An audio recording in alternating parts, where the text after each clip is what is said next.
Hey everyone, welcome to today's video. Marvel Rivals was supposed to be the Overwatch killer, and in many ways it actually succeeded. But right now the game is in a much worse place. Let's take a look at why. When the game launched in December 2024, it took the world by a storm. Now, 10 months later, its player count has dropped by around 80%. Is this just a natural decline? Players simply losing interest over time? Or are there deeper issues behind this? I've played around 400 hours of Marvel Rivals and closely follow the community on Reddit and Twitter or X, so I think I have a pretty good understanding of what players are most frustrated about. Let's break it down. Reason number 1. Game design and support ultimates.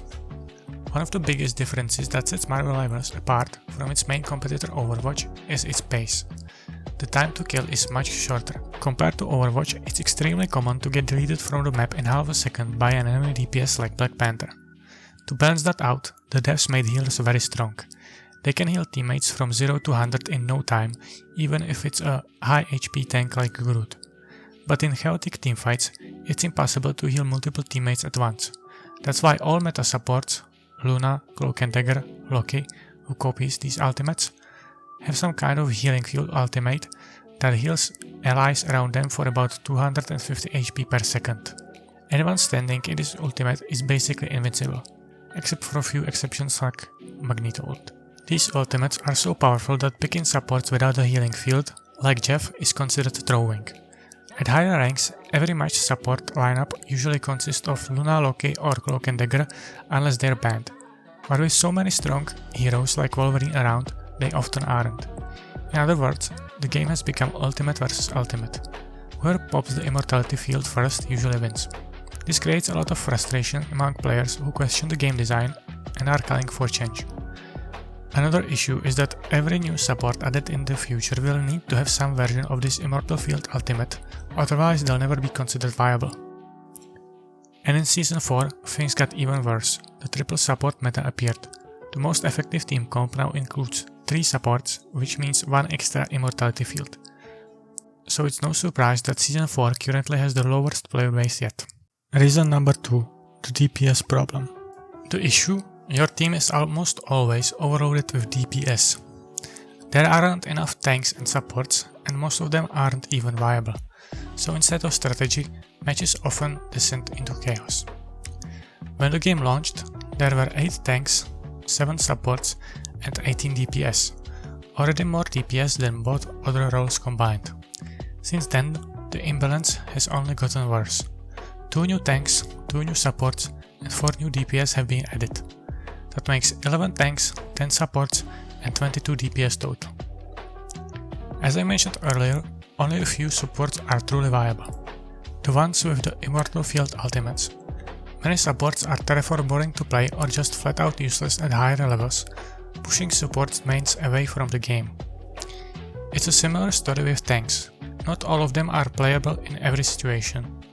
The strongest team composition right now includes 2 tanks, 1 DPS and 3 supports.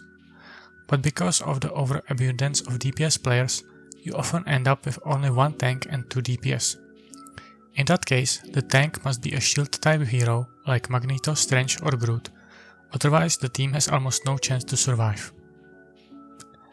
Tanks that work best with a partner, like Captain America or Venom, become unplayable unless you want to start losing from the very first second. And since tanks are often banned, the already small pool gets even smaller. Emma Frost is a frequent banned because she's been one of the strongest tanks since her release. The same goes for Hulk, who has an extremely powerful anti-dive combo with Namor. So again, players are forced to pick the same few heroes over and over, and that gets boring fast. The developers have acknowledged that the role distribution is unbalanced. But since heroes are planned months in advance, this problem won't be fixed anytime soon. Honestly, I think they should have foreseen this from the start. DPS clearly outnumbered the other roles even at launch, but they probably prioritized flashy, hyped up DPS heroes that can kill enemies in multiple ways over boring tanks and heal bots. Reason 3. Matchmaking.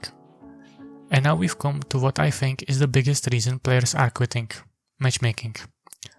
Players have noticed that match quality isn't great. one team often steamrolls the other and close games are rare. This led to people digging up an old developer video discussing their engagement optimization strategy, known as EOMM, Engagement Optimized Matchmaking. All has already been said about EOMM, so I won't go too deep into it. In short, it's a system that manipulates your win-loss rate to keep you more engaged, giving your teammates and opponents in a way that creates intentional ups and downs. As the topic blew up, NetEase was eventually forced to release a detailed video on August 21st explaining how their matchmaking works and insisting that EOMM is not in the game. You would think that this would calm people down, but it had the opposite effect. Some players don't believe NetEase at all and call them liars. Others say that even if there is no EOMM, the matchmaking still sucks and needs to be fixed. But NetEase didn't actually acknowledge it. They simply said that it's hard to make every match fair, but they are doing their best. The game also still lacks placement matches. Instead, every new season just drops players several ranks down, forcing them to climb back up again.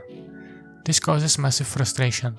At the start of each season, lower ranked players get matched with much stronger ones, leading up to unbalanced games. And it's not just a seasonal issue. If someone takes a break and comes back later, they'll often get matched against weaker players and completely destroy them. So even if there's no EOMM, Marvel Rivals still has a huge matchmaking problem.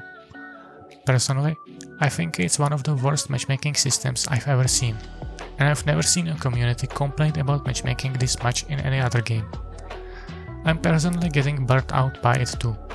I've been playing less and less, and I don't plan to return until NetEase starts addressing this issue and at least adds proper placement matches, which, to be fair, are already planned.